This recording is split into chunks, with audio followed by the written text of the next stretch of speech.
السلام علیکم ورحمۃ اللہ وبرکاتہ۔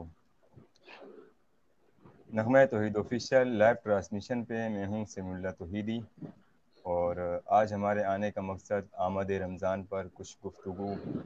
ہمارے معزز مہمانان آج ہمارے ساتھ لائیو نغمہ توحید پر آئیں گے، جن میں سے سب سے پہلے ہم جن کا نام ہماری فہرست میں سب سے اوپر ہے، جانشین شیخ التفسیر حضرت مولانا عزیر محمد جاجروی صاحب، وہ ہمارے ساتھ لائیو آج کے ٹرانسمیشن میں ہوں گے، اور ہم ان کو اپنے اس پروگرام میں خوش آمدید کہیں گے۔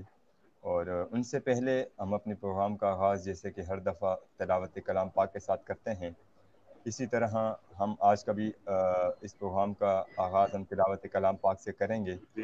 تو ہم قاری محمد بلال صاحب سے درخواست کریں گے کہ ہمارے اس پروگرام کو اپنی خوبصورت آواز اور کلام اللہ سے پڑھ کر ہمارے اس پروگرام کا آغاز کریں۔ قاری بلال روف صاحب۔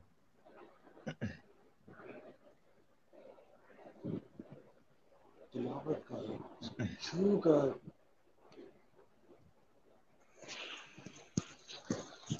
السلام علیکم ورحمۃ اللہ وبرکاتہ۔ وعلیکم السلام ورحمۃ اللہ وبرکاتہ۔ تلاوت سماعت فرمائیں۔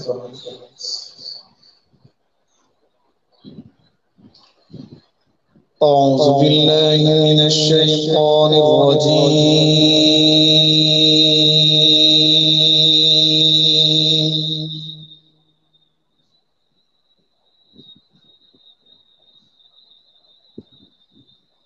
بسم الله الرحمن الرحيم.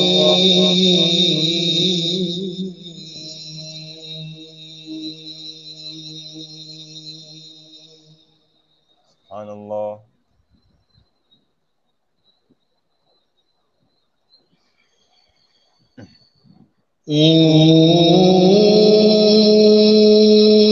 إنا كل شيء خلقناه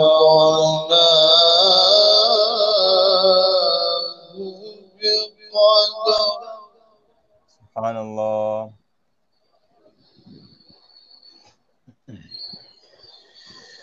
وما أمرنا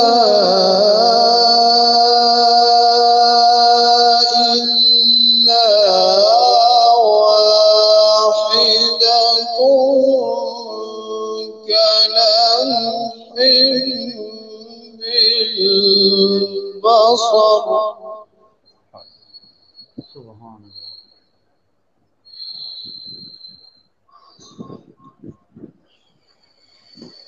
ولقد أهلكنا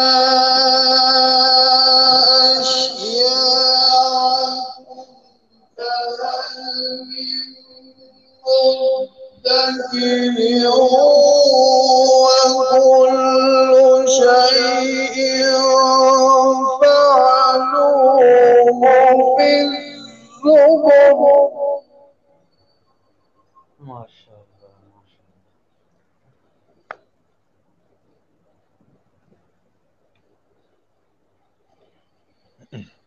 بسم الله الرحمن الرحيم. إنا كل شيء خلقناه بقدر.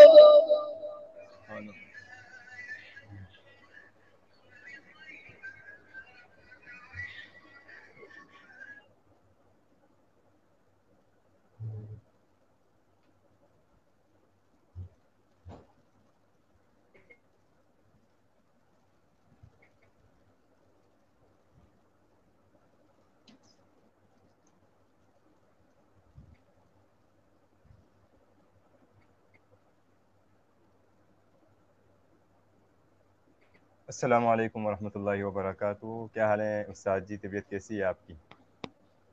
وعلیکم السلام ورحمۃ اللہ وبرکاتہ۔ میں الحمدللہ بالکل ٹھیک ہوں، اللہ کا احسان ہے، آپ کی دعائیں ہیں۔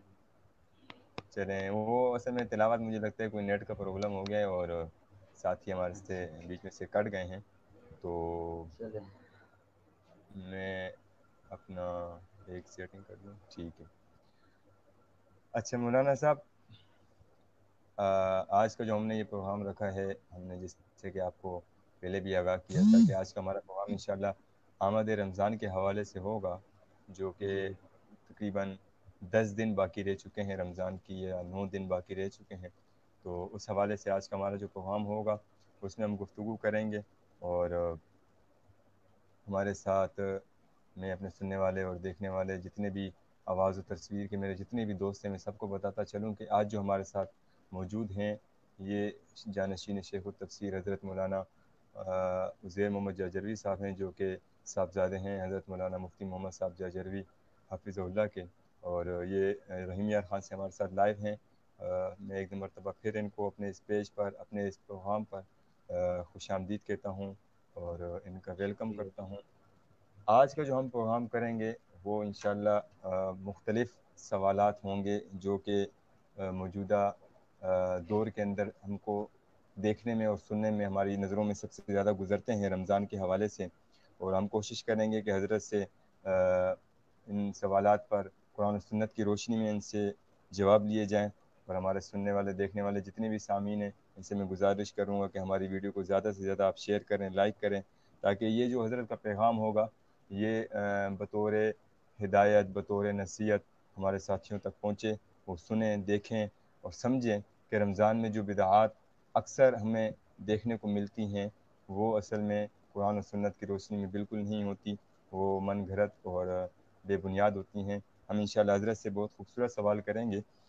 حضرت ہم اپنے نشست کا سب سے پہلے جو آغاز کریں گے، ہم میں اور میرے علاوہ جتنے بھی دنیا دار لوگ ہیں ان کے ذہنوں میں ایک چیز گھومتی ہوگی کہ رمضان کا پورا مہینہ برکت والا مہینہ ہے، تو اس برکت والے مہینے میں یہ جو 3 پارٹ کر دیے گئے ہیں، پہلا عشرہ رمضان کا رحمت والا، دوسرا عشرہ مغفرت والا، تیسرا نجات والا، تو آیا یہ 3 حصوں میں رمضان تقسیم ہے، یا یہ پہلے عشرے میں بھی آپ نجات مانگ سکتے ہیں، مغفرت مانگ سکتے ہیں، یا خالی ان عشروں کے حساب سے آپ رمضان کے جو برکات ہیں یا نجات ہے، جو مغفرت ہے، وہ آپ وصول کر سکتے ہیں؟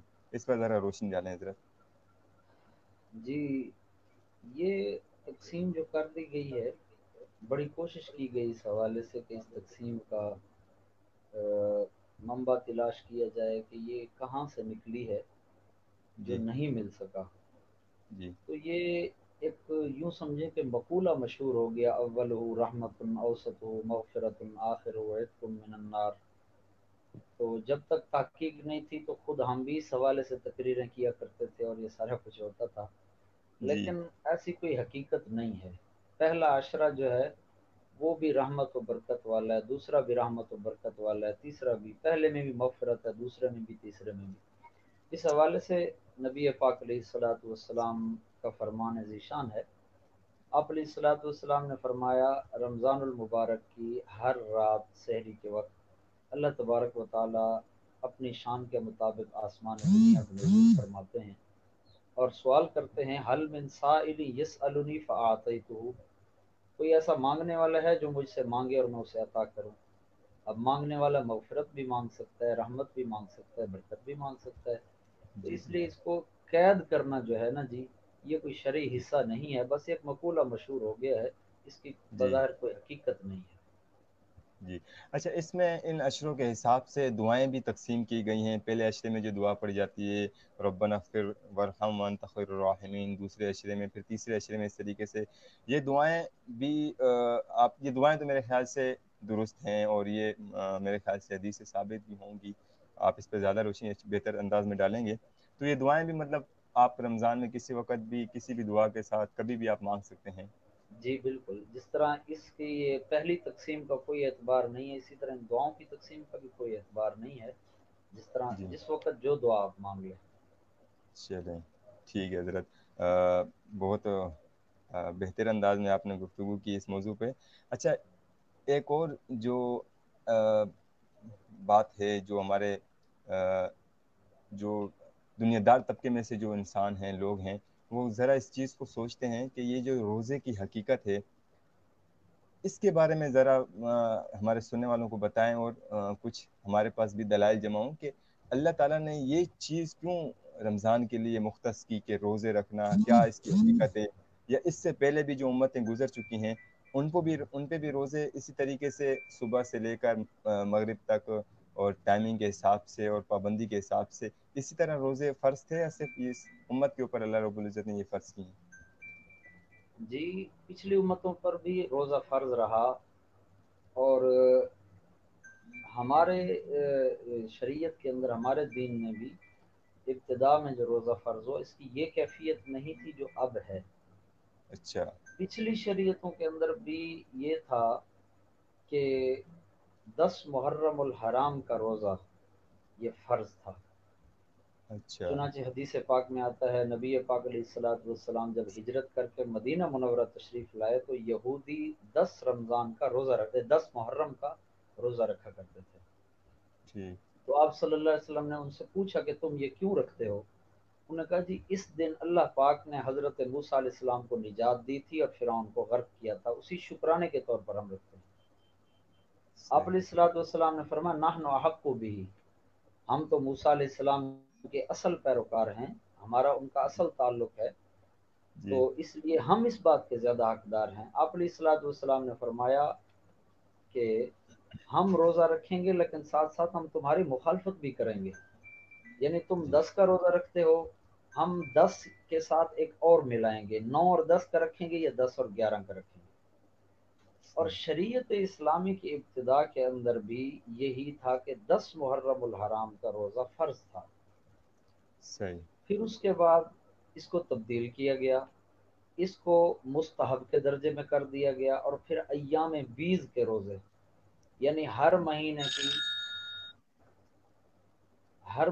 کی 13 14 15 تاریخ کو یہ روزہ جو ایام بیض کہا جاتا ہے، یعنی جی جن راتوں کے اندر چاند مکمل ہوتا ہے ان راتوں کا روزہ فرض کیا گیا۔ کچھ عرصہ صحیح گزرا، پھر ان کو بھی استحباب کے درجے میں کر دیا گیا، اور پھر رمضان المبارک تشریف لایا۔ رمضان المبارک یا پچھلے جو 2 روزے فرض ہوئے تھے ان کے اندر ٹائمنگ مختلف تھی۔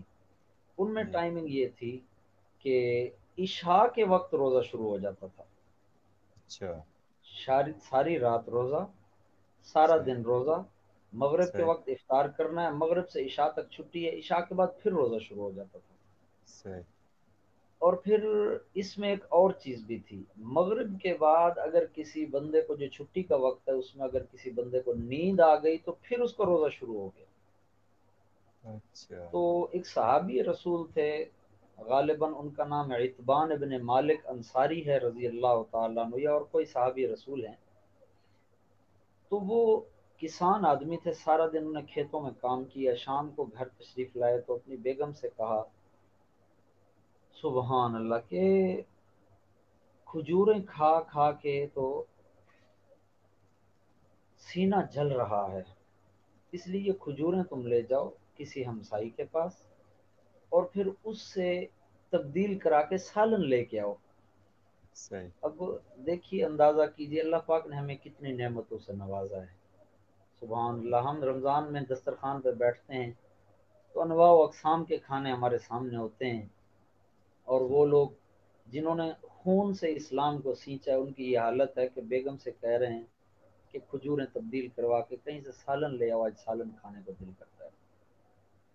تو وہ لے کے آئیں، وہ اتنی دیر میں، وہ کسان آدمی تھے، سارا دن کام کر کے آئے تھے تھکے ہوئے، ان کو نیند آ گئی، تو نیند آ گئی، پھر روزہ شروع ہو گیا۔ اب دوسرے دن جب دوپہر کا وقت تھا تو یہ اپنے کھیتوں میں کام کرتے کرتے بے ہوش ہو گئے۔ اس کے بعد پھر جو ہے نا جی اس میں تخفیف آئی، اللہ کریم نے قرآن کریم میں اعلان فرمایا اتم الصیام الی اللیل، تمہارا روزہ رات شروع ہونے تک ہے، یعنی دن شروع ہو، سحری ہو تو روزہ شروع کرو، اور رات شروع ہو تو تمہارا روزہ ختم۔ اس کے اندر پھر بیوی کے قریب جانے کی بھی اجازت مل گئی، اور بھی معاملات پہ سو جاؤ تو تمہارا روزہ پھر بھی چلتا رہے گا۔ یعنی یہ ٹائمنگ تھی۔ رمضان تیسرے سٹیپ پہ آیا اور ٹائمنگ بھی پھر تبدیل کی گئی۔ صحیح ٹھیک ہے۔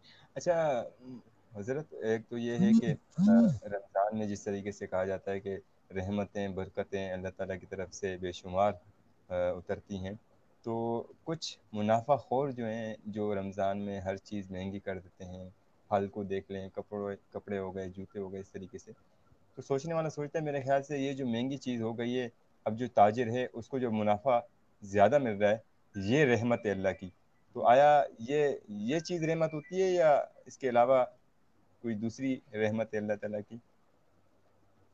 جی دیکھیے، اس میں دو چیزیں ہیں. ایک تو پہلی چیز یہ ہے کہ جہاں رحمت زیادہ ہوتی ہے وہاں اگر قانون کی خلاف ورزی کی جائے تو لعنت بھی زیادہ ہے. مثال کے طور پر جی بالکل. کعبہ رحمت کا مرکز ہے، وہاں رحمت زیادہ ہے. اگر کوئی بندہ وہاں گناہ کرے گا تو وہاں لعنت بھی اسی حساب سے دگنی ہے، بلکہ کئی گنا زیادہ ہے. جی یہی حال ہے رمضان المبارک کا. ایک بندہ اگر رمضان جیسے بابرکت مہینے کے اندر ناجائز طور پر منافع خوری کر رہا ہے تو یہ وہ برکت نہیں سمجھنی چاہیے کہ اس کو نفع مل رہا ہے، یہ برکت ہو رہی، یہ چیز نہیں ہے، بلکہ یہ الٹا گناہ کما رہا ہے.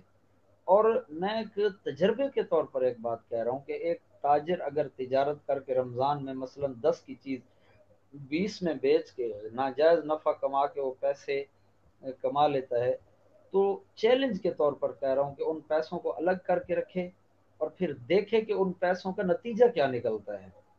یقیناً ایسا ہوگا کسی نہ کسی حادثے کے اندر وہ پیسے ضائع ہو جائیں گے. یہ کوئی برکت نہیں ہے. برکت یہ ہے کہ انسان صحیح نفع کمائے، 100 روپیہ کمائے اور پھر وہ 100 جو ہے ساری ضرورتیں پوری کر کے پھر بھی پیسے بچ جائیں. اور اس چیز ٹھیک. کا ہمارے دماغ سے تصور ہی ختم ہو چکا ہے، کیونکہ وہ برکت رہی نہیں. ہمارے افعال، ہمارے اعمال اس طرح کے ہو گئے، وہ برکت رہی نہیں، ہم نے وہ برکت دیکھی ہی نہیں.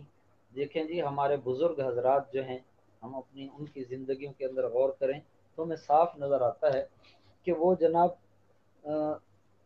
سارے گھر میں ایک ہی کمانے والا ہوتا تھا اور 8-10 بندے جو ہے نا وہ کھانے والے ہوتے تھے. وہ ایک کما رہا ہے، 8-10 آرام سے بیٹھ کے کھا رہے ہیں، انہی میں بچوں کی شادیاں بھی ہو رہی ہیں، انہی میں خوشیاں بھی بیتی جا رہی ہیں، غم بھی بیتے جا رہے ہیں، پھر بھی گھر میں پیسہ بچا ہوا ہے. اصل برکت یہ ہے کہ انسان تھوڑا کمائے لیکن اللہ تبارک و تعالی ضرورتیں اسی سے پوری کروا دیں. یہ برکت نہیں کہ انسان ایک کی بجائے 10 روپے لے اور کہے کہ یہ رمضان کی برکت سے مجھے نفع مل گیا ہے. صحیح صحیح.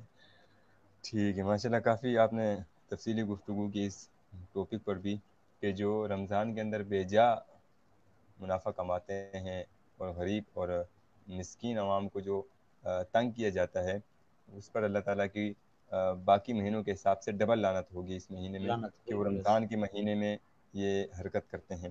اچھا، ایک سوال اور بھی گردش کرتا ہے دماغوں میں کہ رمضان کے مہینے میں، خاص طور پر رمضان کے آخری عشرے میں، کہ جو اجتماعی عبادات اکثر ہونے لگ جاتے ہیں، کبھی کسی پروگرام کے حوالے سے یا کبھی کس حوالے سے، یہ جو اجتماعی پروگرامات ہوتے ہیں یا اجتماعی دعائیہ تقریبات ہوتی ہیں، کیا یہ بہتر ہے رمضان کے مہینے میں؟ اس حوالے سے ذرا روشنی ڈالیں کہ یہ کبھی ختم ہو، اس پہ تقریر ہو جائے، کبھی اس کے علاوہ جی رمضان اعتکاف کے اندر باقاعدہ طور پر جمع ہو کر اس طریقے سے کوئی بیان کر لینا، اس حوالے سے ذرا روشنی ڈالیں. آپ اب اصل موضوع پہ آئے ہیں، مولویوں والے موضوع پہ. تو اس میں حضرت مسئلہ یہ ہے کہ کچھ علماء کرام تو اس پہ صاف صاف فتویٰ لگاتے ہیں کہ یہ بدعت ہے. اصل میں اچھا. حیثیت کو دیکھنا چاہیے. جی بعض جگہوں پہ یہ ہوتا ہے جی کہ اس کو ضروری سمجھا جاتا ہے اور رمضان اور دین کا حصہ سمجھا جاتا ہے کہ جی یہ نہیں ہوگا تو ہمارا قرآن کریم کی تکمیل ہوئی ہی نہیں ہے. جی تو جہاں یہ دو چیزیں آ جائیں وہاں تو صاف سی بات ہے، یہ بدعت بن جاتا ہے کہ ایک چیز کو ضروری بھی سمجھا جائے اور دین جی کا حصہ بھی سمجھا جائے، تو وہ تو صاف سی بات ہے، بدعت ہے. اگر ضروری بھی نہیں سمجھا جاتا اور دین کا حصہ بھی نہیں سمجھا جاتا، صرف جی دین کی نشریات کے لیے یا دین کے ابلاغ کے لیے کہ چلیں اس بہانے چند لوگ جمع ہو جائیں گے، ہم انہیں جی قرآن سنا لیں گے، ہمارا بھی فریضہ ہو جائے گا، لوگوں کا اجتماع بھی ہو جائے گا، اس نیت سے اگر کیا جائے تو یہ مباح ہو سکتے ہیں، جائز ہیں یہ سب۔ اچھا اچھا، یہ ہمارے بھی دیکھنے والے جو سامعین ہیں ان کو اگر، اور اس کے علاوہ بھی ہمارا انشاءاللہ یہ پیغام سوشل میڈیا پہ گردش کرے گا، تو زکوٰۃ کے حوالے سے آپ ذرا مسائل بتا دیں کہ زکوٰۃ کس پر لگتی ہے، کس کو دینی چاہیے، اور کتنے پیسوں کی عوض زکوٰۃ کتنی لگتی ہے، اس حوالے سے ذرا جو مسئلہ ہے، اہم مسئلہ، وہ ذرا سمجھا دیں ساتھیوں کو۔ جی، زکوٰۃ جی دیکھیں، اصل مال تو ہے سونا اور چاندی، یہ جی دو اصل چیزیں، اس کے علاوہ جانور وغیرہ بھی ہیں، کیونکہ ہمارے ہاں عام طور پر یہ چیز ہے سونا اور چاندی۔ اس میں سونے کی مقدار اگر صرف سونا ہے گھر میں، پیسے جی وغیرہ کچھ بھی نہیں ہے، تو پھر اس جی کی مقدار 7.5 تولے سونا ہونا چاہیے ملکیت میں۔ ٹھیک ہے۔ اور اگر سونا نہیں ہے، صرف چاندی ہے، پیسے بھی نہیں ہے، کچھ بھی نہیں ہے، صرف چاندی ہے، تو اس کی 52.5 تولہ چاندی ہونی چاہیے ملکیت میں۔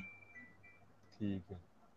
جب اور یہ ہو اگر، گئی، جی جی میں عرض کرتا ہوں، اگر جی جی یہ ہو گیا تو اس جی میں پھر 40واں حصہ، جسے جدید زبان میں کہا جائے تو 2.5%، صحیح، یعنی جتنی قیمت بنے گی اس کا 2.5% جو ہے نا، 28واں حصہ، وہ زکوٰۃ صحیح ہوگی۔ اس کا آسان سا طریقہ یہ ہے کہ اس کی مالیت معلوم کر کے، کتنی صحیح مالیت بنتی ہے، اس کو صحیح 40 پہ تقسیم کر دیں، صحیح جو جواب آئے گا وہ زکوٰۃ ہوگی۔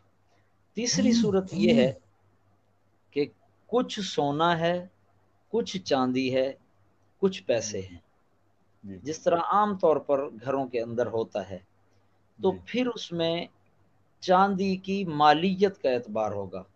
52.5 تولے چاندی کی قیمت کو جب وہ پہنچ جائیں گے تو زکوٰۃ واجب ہو جائے گی۔ یعنی مثال کے طور پر 1 تولہ سونا ہے نا جی، اور جی ساتھ ایک رتی بھی چاندی آ گئی تو یہ جی آرام سے 52.5 تولے چاندی کی قیمت کو پہنچ جاتا ہے، اس لیے اب زکوٰۃ لازم ہو جائے گی۔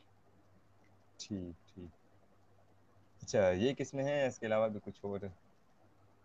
ہاں جی، اس کے اگر، علاوہ جانوروں میں زکوٰۃ ہے۔ جانوروں میں مثلا اچھا 40 بکریاں ہو گئی ہیں تو ان پہ ایک زکوٰۃ ہے۔ اونٹوں کی صحیح، زکوٰۃ ہے، اس میں ذرا تفصیل ہے۔ یہ چیزیں کیونکہ زیادہ تر ہمارے ریلیٹڈ متعلق نہیں ہیں، اس لیے ان میں جی ذرا تفصیل نہیں کی جاتی۔ اصل چیز جی یہی ہے جو ہمارے ہاں عام طور پر گھروں میں موجود ہوتا ہے، وہ یہی ہے۔ اس میں ایک دوسرا آپ نے سوال کیا کہ کن کو دینی چاہیے، جی تو قرآن کریم میں اللہ تبارک و تعالی نے خود زکوٰۃ کے مصارف بیان فرمائے ہیں۔ ان میں جو سب سے زیادہ اہم طور پر اور تفصیل کے ساتھ اور الگ کر کے جن کا تذکرہ کیا گیا، وہ علماء اور طلباء کا ذکر کیا گیا ہے۔ قرآن کریم سورہ بقرہ 3 پارے کے اندر اللہ تبارک و تعالی نے اس چیز کو تفصیل سے بیان کیا ہے کہ وہ لوگ جو اللہ تبارک و تعالی کے راستے میں روک دیے گئے ہیں، وہ تجارت بھی نہیں کرتے، لوگوں سے لپٹ کر سوال بھی نہیں کرتے، بھیک نہیں مانگتے، اور لوگ انہیں سمجھتے ہیں یحسبهم الجاہل اغنیاء من التعفف، جن کو ان کی حالت کا پتہ نہیں ہے وہ سمجھتے ہیں ان کے پاس بڑا پیسہ ہے۔ تعرفهم بسیماہم، ان کی حالت بتاتی ہے، وہ صاف ستھرے رہتے ہیں، دیندار لوگ ہوتے ہیں، لوگ سمجھتے ہیں شاید ان کے پاس بڑا کچھ ہے، حالانکہ وہ اصل مستحق ہیں اس چیز کے۔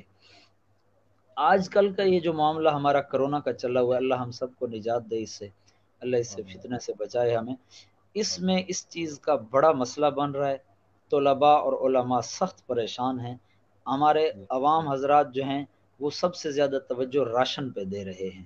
دیکھیں میں جی پہلے بھی عرض کرتا رہتا ہوں، آج یہ آپ کے سامنے بھی یہ بات کر رہا ہوں کہ ایک بندہ وہ ہے مزدور آدمی ہے مثلا، اب حکومت نے مزدور کی مزدوری طے کر دی ہے کہ کوئی بھی جی مزدور کو آپ 16,500 ماہانہ سے کم مزدوری پہ نہیں رکھ سکتے، چاہے وہ جی دیہڑی دار ہے چاہے وہ ماہانہ مزدوری والا ہے۔